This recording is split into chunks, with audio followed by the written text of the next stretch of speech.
Great. It looks like we'll go ahead and get started. Welcome to this week's edition of It's Worth a Shot. My name is Jessie Kinsey. I'm a registered nurse with Mountain Pacific. And this is August 24th, 2022.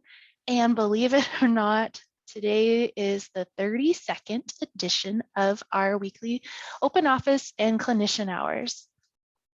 Thanks for joining us. It looks like a few more folks are still streaming in, so we'll let them join from the waiting room. Today, we're going to discuss the challenge of misinformation, and we have another valued partner guest speaker today that will discuss risk assessment and determining close contacts. Next slide, please. As always, just a few housekeeping items. If you want to add your webinar topics or any clinician ideas or needs into the chat box, please feel free to do so.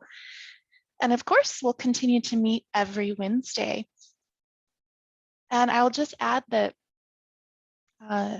if you would like to be a guest speaker or have any projects that you're working on in your center, please reach out, let us know. If you'd like to be a guest and share those projects, we'd love to have you.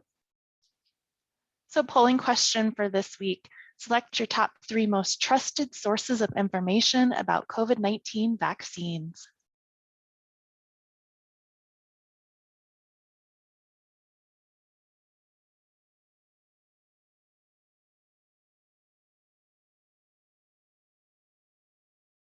All right. Looks like State Health Department is in the lead, second to government entities. A few more seconds and let you guys finish up.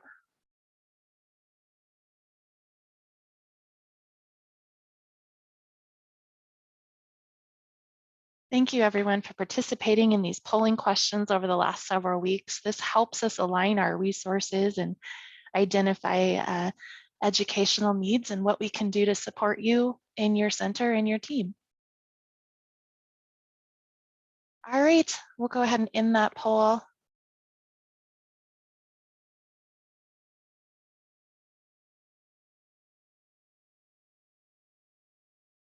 All right, thank you everyone for participating. Next slide, please. As always, many thanks to our guest speakers and partners and attendees. Glad to have you here. Next slide. With that, we'll kind of kick off on just a minor topic that seems to be the splinter in many of our finger, I guess you could say, the challenge of misinformation and really how that's affecting our vaccination rates. Next slide, please. So the truth, the whole truth, nothing but the truth, right? So when we look at misinformation and disinformation, really, misinformation, it's that accidental spread of inaccurate information that's really made it challenging and harder for people to find the right information. And really, the COVID-19 pandemic has created this infodemic of overwhelming increase of misinformation. And as we've seen in our facilities, once we have misinformation kind of trickling through our halls, it's really difficult to get rid of it. And with social media, the internet, really the spread of information, misinformation, it's super fast. And obviously it's affected our vaccine confidence in many pockets and areas throughout the country and the world. And misinformation, really, it often comes from when there's information gaps. And it's just human nature to seek to fill those gaps in. And when we look at social media, sometimes it's really difficult to determine what is accurate and what is inaccurate. Disinformation, that's that false information that is deliberately created. And really, there's a malicious intent. And between those two, misinformation and disinformation, again, it has really affected vaccine confidence and vaccination rates. And, you know, as we continue to report vaccine rates in our facilities every single week, And CMS has, laid out those standards where they want to see your residents receiving at least one booster, 95% of your population, and your staff being 100% vaccinated. This is really a tricky barrier. Next slide, please. So what do we do? How do we address this as it's kind of snuck in between our doors? Well, the first thing we can do is really verify information before it's shared. Be cautious when it comes to those crazy headlines, those sensational headlines and images. Make sure we're getting the full story. Misinformation, often you see those posters or infographics where that data is kind of cherry picked, or there's just a small piece of the story and it's really meant to mislead or alarm the audience or the reader. Be super cautious of those types of stories that are filtering out there or contents. And really take the time to amplify trustworthy sources in your community. Those sources will help to spread good information. And really it's a fact that misinformation spreads way faster when there's a shortage of good fact-based information. Next slide, please. So again, addressing COVID-19 misinformation, the best way to go about it is we really want to listen and analyze the information while also engaging to listen to your community. So by that, what I mean is in your community, there may be social or traditional media channels. You may want to be tuned into what information is coming through the doors or context that's being shared. This can help you understand where, when, why, and how misinformation may be spreading in your community. And really engage to listen. So engage and listen to your community. So identify, analyze, what are those perceptions? Or maybe what are those information gaps that we talked about initially? And that'll help you kind of prop yourself up with how to better align those educational needs and the facts when you're identifying where that dis or misinformation is. Share accurate, clear, and easy to find information that addresses common questions. You can kind of combat social media with social media, and there's a lot of valid infographics out there that are easy, quick reads with data that supports, the evidence that supports, what you're trying to share, that audience, depending upon your age population, the audience can appreciate. And I see these posters all the time that are produced from various sources, and we'll share them in the resource section, that are very nice and helpful that you can print and post in common areas, maybe in the back of restroom doors, break rooms, that kind of thing, that are quick, easy facts. And again, you can combat a lot of that misinformation with accurate, clear, trusted information. And again, just reiterating, using trusted messengers, those messengers can help boost credibility and really the likelihood of being pushing the accurate information through and being that source of trust to help with health information. Next slide, please. So with that, I wanted to share a little scenario that appears to be more common. I guess is common, and that is here's kind of the fallacy. COVID-19 vaccine will make me sick with COVID. The fact is, no, it will not make you sick with COVID-19. And the fact is the COVID vaccine cannot make you sick with COVID-19. However, it can teach our immune response to recognize and fight the virus. So essentially, these kind of scenarios, when we run into these, it's often compatible by posting those facts, having that trusted messenger that can share, actually, that's not quite right. And really, it's if you have a response to the vaccine, that's a sign your body is building protection against the virus. And taking these opportunities, though, ultimately to identify these scenarios in your building and then combat that information, you'll find is definitely valuable. Next slide, please. So what's some tips on spotting common vaccine misinformation? So this comes from a great resource.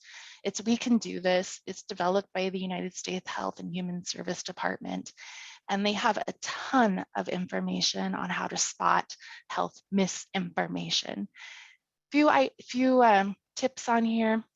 Any memes that were created as a joke, but they keep getting reshared, often that contributes to health misinformation.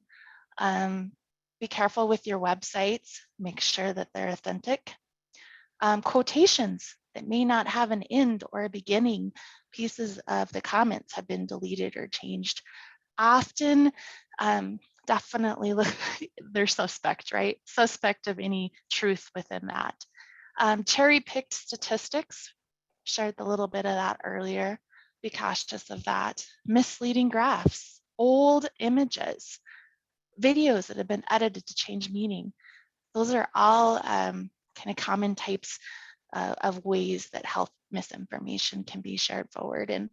And by being aware of these types of methods or how misinformation is shared, then we can help educate others and hopefully try to combat some of that sticky misinformation in our centers.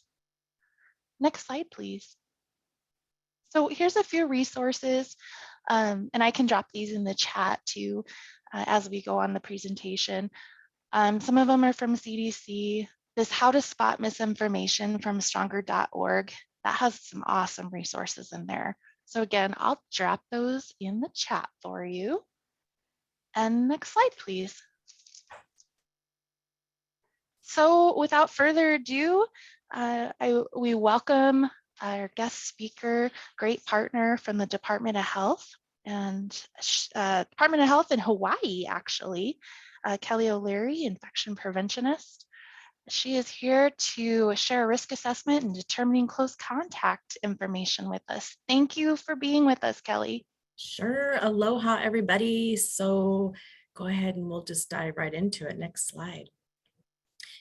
So I wanted to just bring forward, this is kind of playing off of a couple of weeks ago when I did a presentation for this group on the isolation guidelines update, and I ended with a risk assessment to look at using transmission-based precautions versus a red zone. So I'm continuing to take that thought and talk about risk assessments.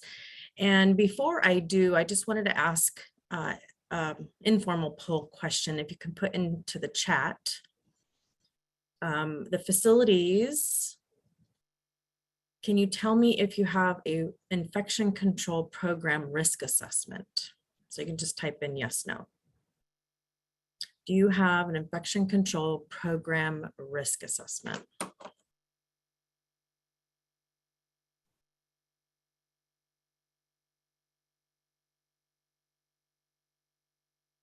That is great.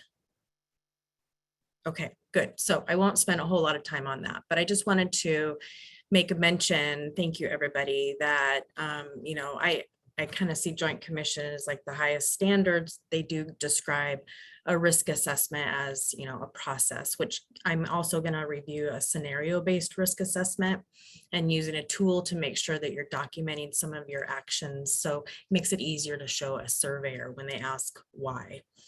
But looking at a process and all those potential failures and risks and making a determination based on that. And then this is also, should be bulleted by itself, but CMS, I looked for a risk assessment for long-term care, if there was any regulations around that. And it does say current standards for infection control programs address the following. It's not regulatory, but it does suggest that risk assessments can provide a guidance for your program. It does pull out risk assessments for communicable diseases. Next slide. And I love this document despite it being from 2008, but it is one of my most favorite documents to help explain all the components that you need for your infection control program. And there is the risk assessment is highlighted. So it does, you know, it's a good practice. It's a good way to just look at your program from a 360 view and what are those things on an annual basis, whether or not you're getting better or worse, and what are your action plans based on that. Go ahead, next slide. And part of why I wanted to bring this forward too is because the QSO that came out that's talking about phase 3, and that you need an infection preventionist at least part-time now to be managing your program and looking at all those things that need to be in place. So just putting it out there too, and that they should be familiar with the risk assessment, which is kind of an easy thing to show them. That's the foundation of what you're doing for that particular time period. Go ahead, next slide. And this is just an example of one. So most everybody has one that answered into the chat. So I just want to point out that every year you should be evaluating, and that probability column would change. So I just took this is one that I used in my acute care days, and I just edited it based on a long-term care scenario. I did put a copy of a Kaiser risk assessment, which is exactly this look, has the same calculations, which gives you the risk percent on the right column. But they have more acute care type things like central line associated bloodstream infections, which I don't think is really an issue in long-term care. So anyway, I adjusted this to match what I thought a long-term care might be looking at. And you can see the right column, the risk column, the numbers are all different. So I played it as like, now this is a new year. I'm saying, okay, pandemic flu is going to be a probable issue, moderate issue. Now it's 37%. I'm going to move that up and determine what my top priority items are. And so I've got 2 in my geographic, and then for potential infection, you can see I adjusted the numbers, and C. diff was one that was my high priority, particularly because that probability column is that the likelihoodness would be a 2. And that's based on my data, my annual data. And then the other parts, the process measures are going to fall under preparedness and internal response. And I would suggest that you think about your hand hygiene observations, your PPE observations, cleaning and disinfecting practices when you're answering those columns, to be able to see, based on the outcome and process, what would be your priority items for that new year. And I just want to make mention too, sometimes when I go do some ICARs in facilities, I look at the surveillance policy or plan, and it will say that it needs to be monitored by a rate of infection. But most often when I'm asking the facility, what's the rate of infection, nobody is able to provide that to me. Usually it's like a monthly, they're flipping through the monthly, May I had 2 UTIs, August I had 2 UTIs. So I would just highlight, make sure you go back to your surveillance policy. Kelly, can you hover over the link so we can get it? Oh, you want me to look at it? I don't have that link. I'm not managing, sorry, I just read the chat. I'm not managing the slides, but the link, when we mail out the slides, you can get those. I don't think that was anybody. We will send the slides out. Okay, sorry, I digress, but just to make sure that you guys are looking at your surveillance policy or plan, and whatever it says, that you'll be measuring or monitoring rates of infection. Usually it gives even an example, numerator, denominator, per 100 or 1,000 patient days, device days. So just, making sure that you have that readily available. And that's what you're looking at. I don't ever see any graphs either, and understanding that we're talking about small numbers. So that could be why maybe you don't have a graph, but certainly when you're having issues like C. diff, maybe you've had 5 cases, you probably want to pull those numbers out and put it in a graph so you can just monitor patterns and trends. Go ahead, next slide. This is just another example. I really liked this one just because it had the issue or topic, what your current status was, what the gap in your action plan and evaluation. I just kind of liked how it had a risk assessment and evaluation all wrapped into one, and I put the source there. Go ahead. Most facilities that are working with a corporate organization, you're probably going to be using the risk assessment that they have available, and I would recommend that you do that. Next slide.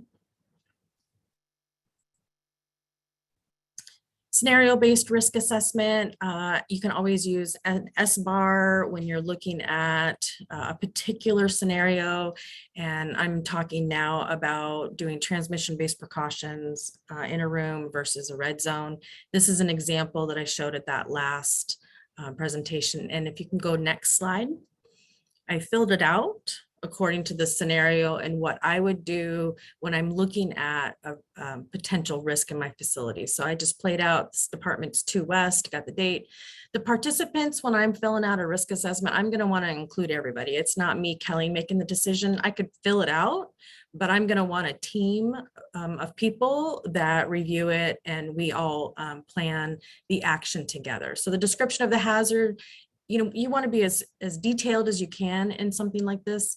The description of the hazard is potential COVID exposure to roommates. You got 2 to 4 to a room. You do have a curtain. And this is where you can only use your red zone for uncontained facility transmission, or maybe your scenario is there's no beds available to create a red zone.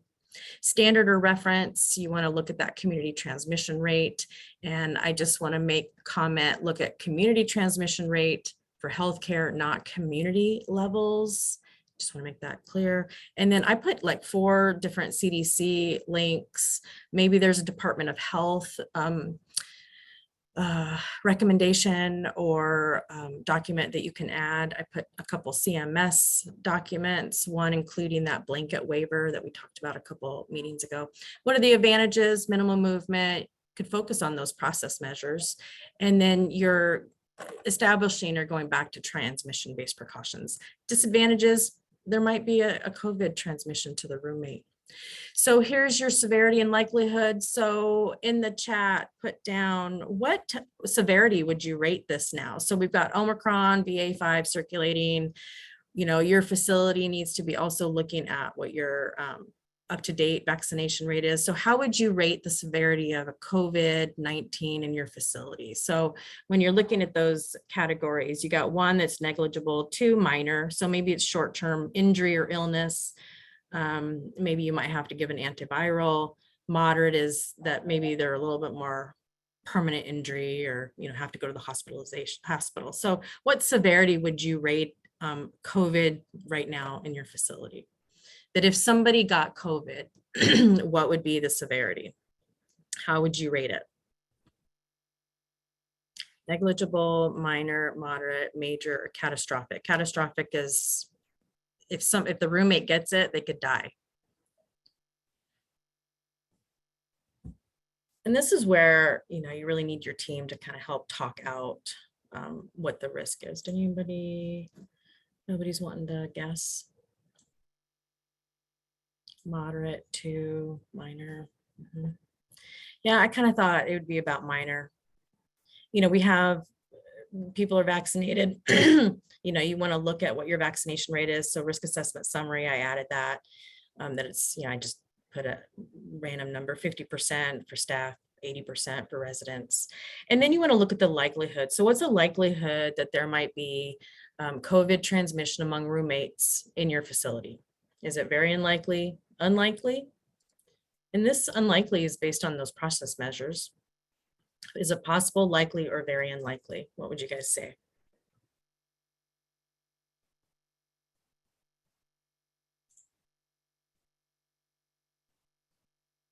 Any thoughts? Well, looking at time, likely, okay.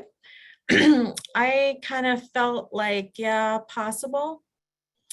And so if you are like minor over here for severity and you are likely to have the roommate, then you're gonna do medium or low to medium.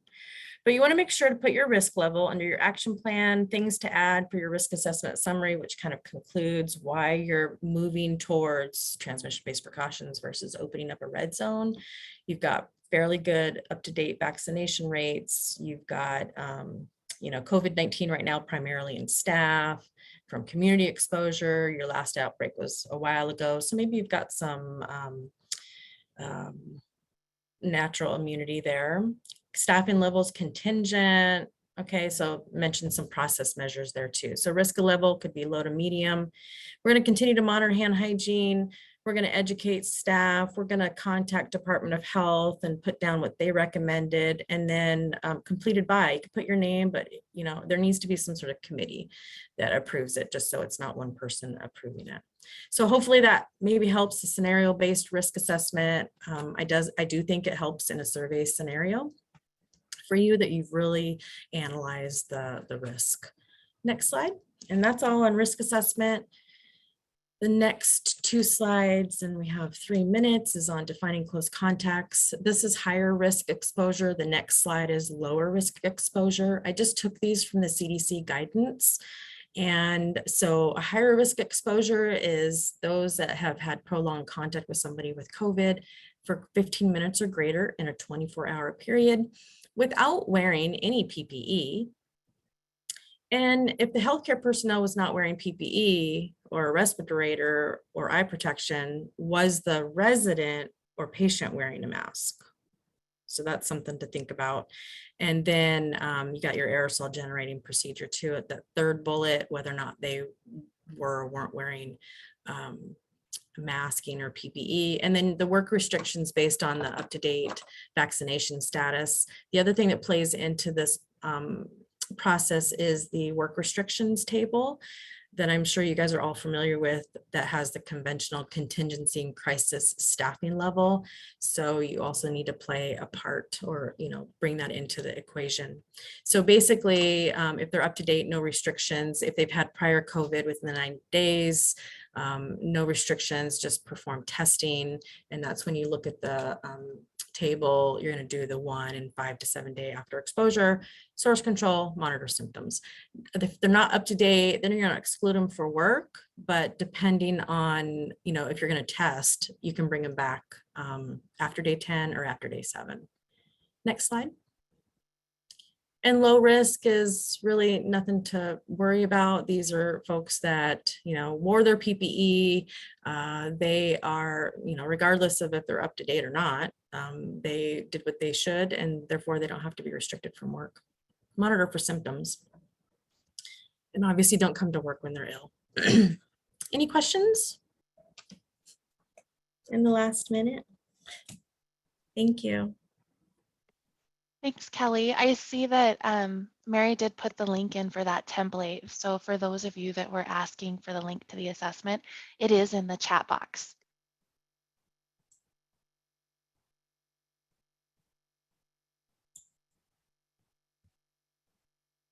What is considered close contact for residents? So same thing, it's the, resident 15 from healthcare. It's the 15 minutes of close contact and nobody's wearing a mask.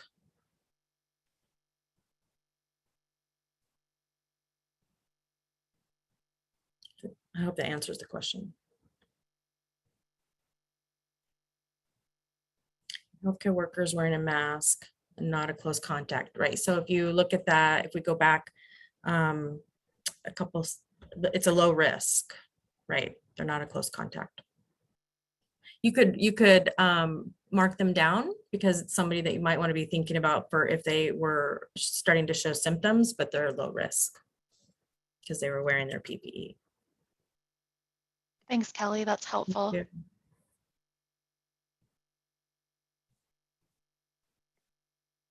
All right. Anyone else have any questions? And as always, we do have the evaluation link in the chat as well. If Audience members, don't mind taking a few moments to complete that. We sure appreciate it. Great. Well, there's not any more questions. As always, thank you, everyone. Thank you to our special guest speaker, Kelly. We hope that we can have you join us again. And this concludes today's edition of It's Worth a Shot. We will see or listen in for everyone next week, Wednesday, August 31st. Take care, everybody. Thank you. Thanks, Kelly. You're welcome.